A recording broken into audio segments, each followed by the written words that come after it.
नमस्कार मित्रांनो, सर्वांचं पुन्हा एकदा मनपूर्वक स्वागत। मित्रांनो, आजच्या व्हिडिओमध्ये स्क्वेअर मीटरचे रूपांतर स्क्वेअर फूटमध्ये कसे करायचे त्याबद्दलची माहिती या व्हिडिओच्या माध्यमातून मिळणार आहे।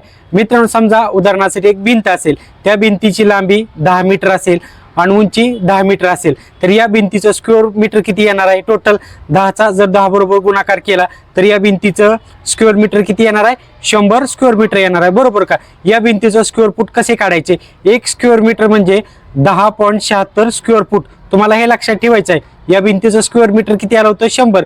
100चा गुणाकार 10.76 बरोबर करायचा आहे। उत्तर किती येणार आहे? 1076। म्हणजे या भिंतीचं स्क्वेअर फूट किती आलेलं आहे? 1076 स्क्वेअर फूट। समजले मित्रांनो? जेवढे तुमचं स्क्वेअर मीटर असेल त्याचा गुणाकार तुम्हाला 10.76 बरोबर करायचा आहे। तुम्हाला स्क्वेअर फूट मध्ये उत्तर मिळून जाईल। व्हिडिओ जर आवडला तर व्हिडिओला लाईक करायला, फॉलो करायला अजिबात विसरू नका। धन्यवाद।